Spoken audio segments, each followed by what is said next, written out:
Amici, un saluto a tutti voi. Oggi un video ricco di immagini, di vario genere. Cominciamo da Piazza San Pietro.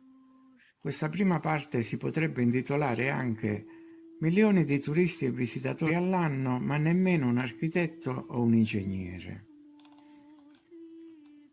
La basilica fu costruita, dicono, dove morì San Pietro, Simon Pietro, l'apostolo negazionista, che aveva rinnegato Gesù all'atto dell'arresto. Lo scultore principale, a cui si dovrebbe gran parte del lavoro di costruzione della basilica e della piazza antistante, è naturalmente Gian Lorenzo Bernini, ma ci sono altri nomi altisonanti: Michelangelo, Raffaello, Bramante. È stato calcolato quindi che la Basilica di San Pietro accoglie più di 20.000 visitatori al giorno, circa 7 milioni all'anno. È un bel numero di persone che immagino provengano da tutte le nazioni e facciano parte di ogni ceto sociale e strato culturale. Ma forse in questo numero mancano gli architetti e gli ingegneri. Perché dico questo?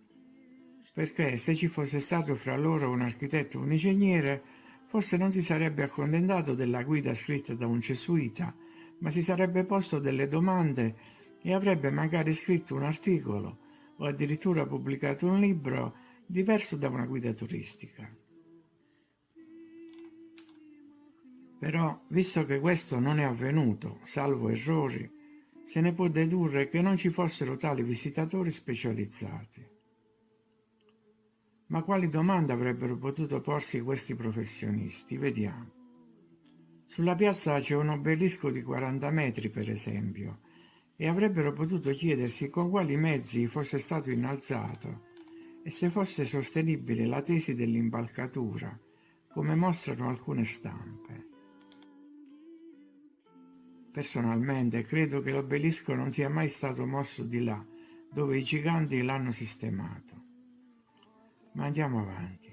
A fare da sfondo all'obelisco c'è il colonnato, composto da 284 colonne di 27 metri e 88 pilastri, disposti su 4 file a distanza molto ravvicinata. Questa distanza è compatibile con le impalcature necessarie. E poi avrebbero potuto chiedersi se gli strumenti usati da Bernini potevano avere un impiego così duttile per le varie circostanze, dalle colonne ai capitelli alle statue.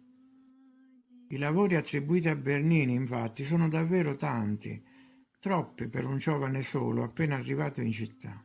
E poi avrebbero potuto chiedersi se 500 anni fa ci fossero strumenti che potessero levigare e livellare i pavimenti con precisione millimetrica, sistemare gli intarsi per formare mandala, labirinti e disegni dalla forte valenza cimatica, anche se questo nome non piace a tutti.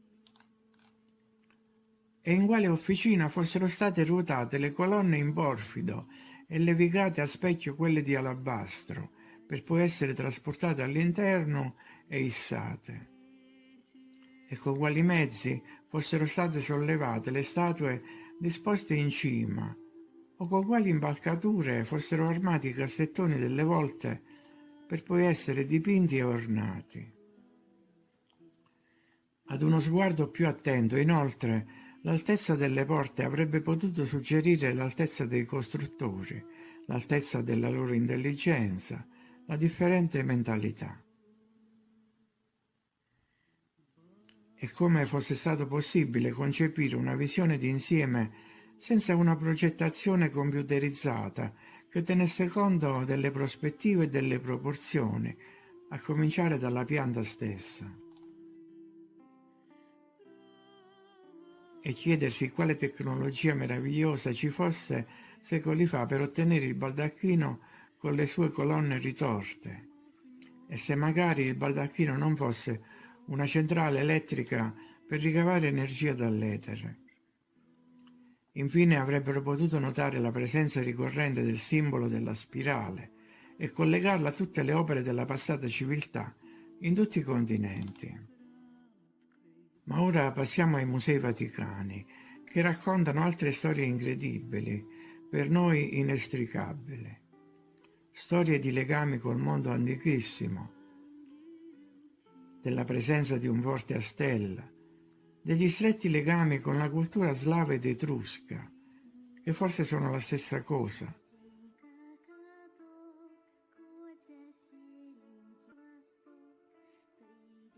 Ma forse tutta la conoscenza degli Etruschi è stata distrutta.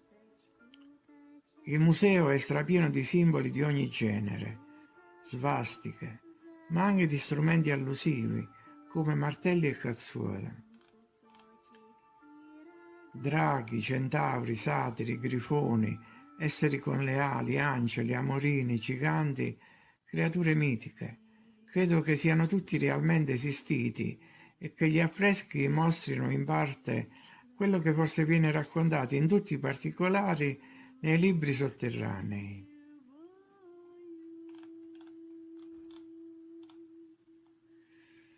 Ci sono circa 800 reperti appartenenti all'epoca romana, naturalmente tutti eseguiti con scalpello e martello. L'intera galleria è piena di sculture impossibili per quel tempo. Ai nostri tempi tale precisione si otterrebbe solo utilizzando macchine a controllo numerico computerizzato. Ora solo un accenno all'enorme biblioteca del Vaticano, la biblioteca più segreta del mondo, che per molti contiene quasi tutta la conoscenza dell'umanità e in cui si possono trovare le risposte a qualsiasi domanda, anche sull'origine della vita sulla Terra. Tutte le strade portano a Roma, si dice, e si diceva già tempo fa, ma questa frase potrebbe anche significare che tutte le strade del mondo, da ogni parte del mondo, portavano a Roma oggetti, libri e reperti. I dati ufficiali dicono infatti che nei sotterranei del Vaticano sono contenuti 70.000 manoscritti, 8.000 primi libri stampati, 1 milione di edizioni stampate, più di 100.000 incisioni, circa 200.000 mappe e documenti. Sebbene ufficialmente la biblioteca sia considerata aperta al lavoro scientifico e di ricerca, la maggior parte dei libri è altamente segretata e solo 150 specialisti e scienziati possono accedervi ogni giorno, per cui ci vorrebbero 1250 anni per studiare i tesori letterari, perché la lunghezza totale degli scaffali della biblioteca, composta da 650 dipartimenti, è di 85 chilometri. Inoltre solo il Papa ha accesso ad alcuni rotoli. Il discorso portato avanti finora si potrebbe ampliare fino a includere l'Italia intera e il resto del mondo antediluviano.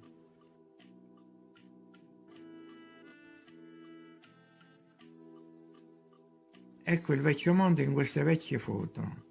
Tartari a colori, potremmo dire.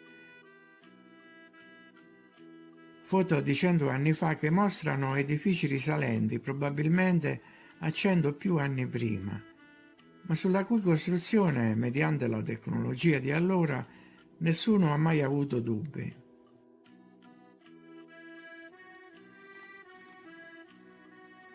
Il passato si può collegare quindi ai diluvi. Dopo ogni diluvio reset, la nuova civiltà riparte utilizzando l'eredità della civiltà precedente, che a volte comprende e a volte no.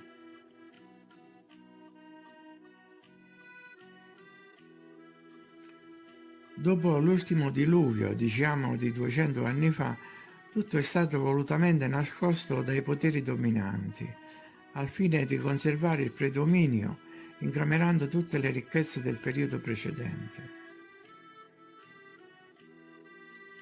Non a caso alcune istituzioni hanno un patrimonio immobiliare vastissimo, esteso su tutto il territorio nazionale. Molti dei palazzi più famosi sono quelli utilizzati dal potere ancora oggi, ma anche se vengono definiti neoclassici, barocchi o rinascimentali, appartenevano tutti alla civiltà precedente.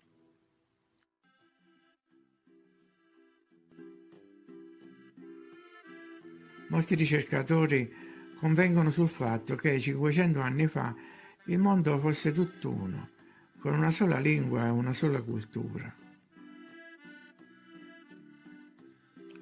Ma in seguito è cominciata una lotta fra i culti satanici e gli esseri di luce. La storia dei popoli è stata cancellata, le tradizioni sono andate perdute e l'umanità è caduta in schiavitù delle forze oscure, che possiamo chiamare invasori, intrusi, occupanti, eccetera.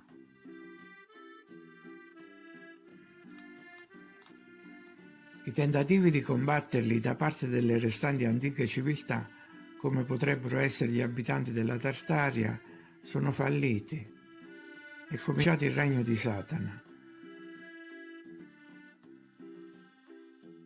Secondo alcuni, la parola Satana deriva dal nome Set, il dio di paesi stranieri, dei deserti, che aveva l'aspetto di un serpente.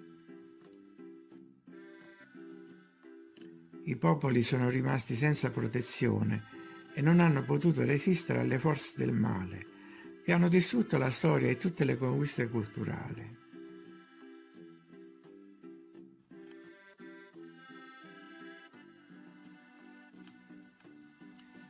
L'umanità moderna non ha le capacità e la conoscenza dei conquistatori, pertanto le forze di Satana hanno grandi vantaggi su di noi e fanno quello che vogliono sulla terra. E lo fanno con le nostre stesse mani. Per esempio, tutti i popoli in guerra fra loro si accusano a vicenda di peccati, spesso non commessi da loro. E questo sconquasso va a beneficio solo dei conquistatori alieni. Questa è una forma di guerra sconosciuta all'umanità, in cui le persone perdono costantemente, perché non sospettano nemmeno di essere in guerra con un'altra civiltà da quasi 500 anni.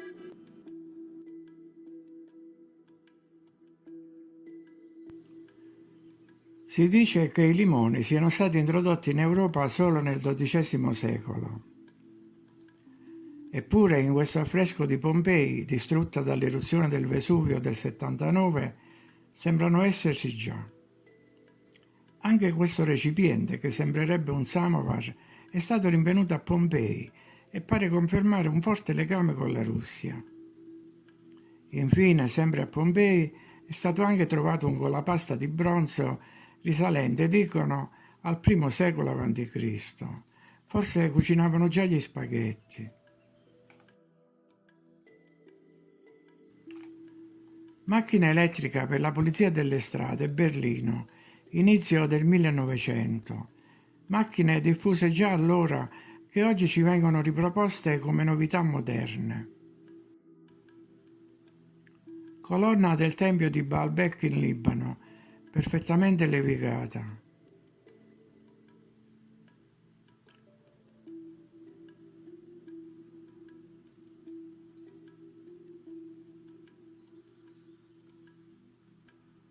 Palazzo d'Ambra a San Pietroburgo. Qui l'ambra è usata in grande quantità. La sua origine è forse un albero gigante.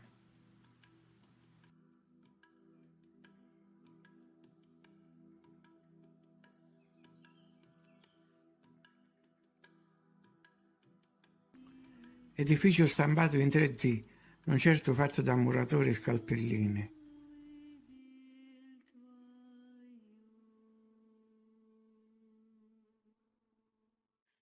Chicago, un edificio molto grande nella campagna. Le colonne rimandano a quasi tutte le costruzioni della passata civiltà. Il paesaggio è privo di erba o alberi, solo un palo in lontananza, sulla sinistra. Molte persone sono venute a visitare l'edificio e soprattutto ciò che conteneva. Non sapremo mai cosa ci fosse.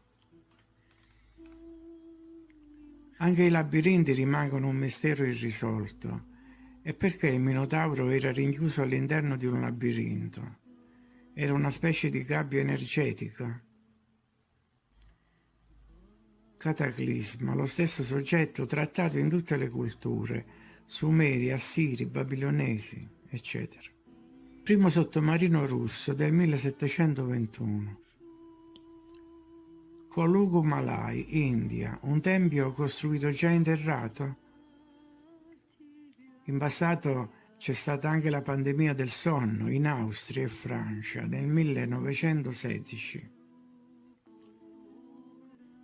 Le torri di Bologna. Pare che nel 1896 il Cremlino fosse già tutto illuminato. Un caprone era la mascotte delle giubbe rosse e le capre hanno avuto sempre un ruolo importante.